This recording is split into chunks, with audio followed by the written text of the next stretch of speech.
Assalamualaikum warahmatullahi wabarakatuh. Nama saya Ihsan Hasanuddin dengan nomor induk mahasiswa 010424011012. Di sini saya akan mempresentasikan yaitu tentang lembaga-lembaga keagamaan di tengah perubahan sosial, peran implementasi dan tantangan terkini.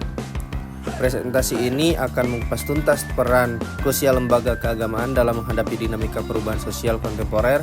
Kami akan menganalisis bagaimana lembaga-lembaga ini beradaptasi, mengimplementasikan peran mereka, dan menghadapi tantangan yang muncul di era modern. Pembahasan yang pertama adalah lanskap perubahan sosial kontemporer, yaitu memahami konteks baru.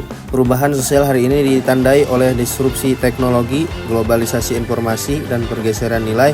Ini menciptakan lanskap baru yang kompleks bagi lembaga keagamaan, menuntut pemahaman mendalam tentang tren demografi, pola komunikasi, dan isu-isu sosial yang berkembang.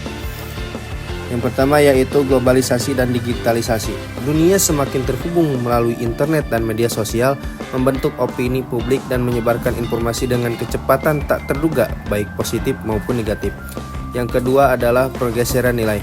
Generasi muda semakin menghargai individualisme, toleransi, dan keberagaman, dan menantang nilai-nilai tradisional dan dogma yang kaku. Yang ketiga adalah urbanisasi dan demografi.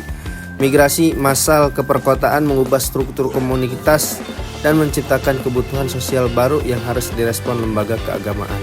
Pembahasan selanjutnya yaitu peran esensial lembaga keagamaan dari moral hingga kesejahteraan sosial. Lembaga keagamaan memiliki peran multifaset yang melampaui dimensi spiritual. Mereka adalah penjaga moral, promotor kohesi sosial, dan agen pembangunan kesejahteraan masyarakat.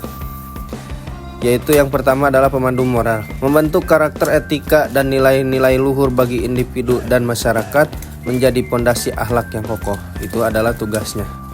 Yang kedua adalah perekat sosial, membangun jembatan antara kelompok, mempromosikan toleransi, dan meredakan konflik demi harmoni sosial. Yang ketiga adalah sumber kesejahteraan, memberikan pelayanan sosial, pendidikan, dan advokasi bagi yang membutuhkan, mengurangi kesenjangan ekonomi dan sosial. Pembahasan selanjutnya adalah implementasi peran, yaitu inisiatif pendidikan, sosial, dan dakwah di lapangan. Lembaga keagamaan mengimplementasikan peran mereka melalui berbagai program nyata. Ini mencakup inisiatif pendidikan berbasis nilai, program sosial yang inklusif, dan pendekatan dakwah yang relevan dengan zaman. Seperti contohnya adanya riungan dari lembaga Nahdlatul Ulama, atau yang di sini saya contohkan seperti buka puasa bersama, silaturahmi, ormas dan lembaga keagamaan Provinsi DKI Jakarta. Pembahasan selanjutnya adalah tantangan terkini, yaitu arus digitalisasi dan disinformasi. Era digital membawa tantangan besar bagi lembaga keagamaan. Arus informasi yang tak terbendung dan mudahnya penyebaran disinformasi termasuk hoaks agama dan menguji kredibilitas dan relevansi lembaga-lembaga ini. Ancaman disinformasi yaitu seperti contohnya misalkan penyebaran hoaks dan propaganda seringkali menyerang nilai-nilai keagamaan, memecah belah masyarakat, dan merusak citra lembaga. Ini menuntut respon cepat dan strategi literasi digital yang kuat dari lembaga keagamaan. Digitalisasi mengubah cara orang berinteraksi dengan agama. Tantangannya adalah bagaimana lembaga-lembaga keagamaan dapat memanfaatkan platform digital untuk menyebarkan pesan positif dan melawan narasi negatif. Pembahasan selanjutnya adalah Gen Z. Lembaga keagamaan juga dihadapkan pada tantangan internal dan eksternal terkait pluralisme agama, meningkatnya intoleransi, serta upaya untuk tetap relevan di mata generasi Z yang kritis dan adaptif. Yang pertama adalah meningkatnya intoleransi. Survei menunjukkan peningkatan sikap intoleransi di beberapa segmen masyarakat, menuntut peran lebih aktif lembaga keagamaan dalam mempromosikan dialog dan pemahaman lintas iman. Yang kedua adalah kekhawatiran pluralisme.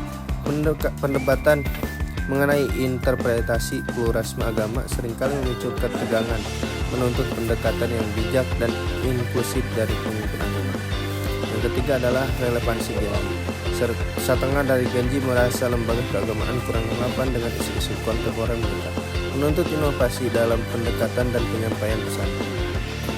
Selanjutnya adalah strategi adaptasi dan inovasi, yaitu menjaga relevansi dan keberlanjutan. Untuk tetap relevan, lembaga keagamaan harus mengadopsi strategi adaptasi dan inovasi. Ini termasuk penggunaan teknologi, kolaborasi lintas iman, dan pengembangan program yang menyentuh kebutuhan generasi muda.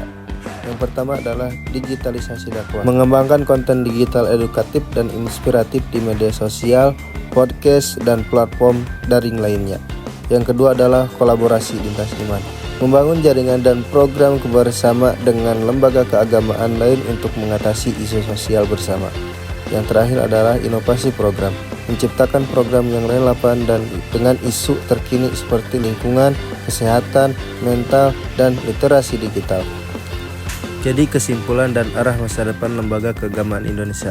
Lembaga keagamaan di Indonesia memiliki peran vital dalam membentuk moral dan kesejahteraan sosial untuk masa depan. Mereka harus terus beradaptasi, berinovasi, dan memperkuat kolaborasi guna menghadapi dinamika perubahan sosial yang terus berlanjut. Keterlibatan aktif generasi muda adalah kunci dari sebuah masalah ini.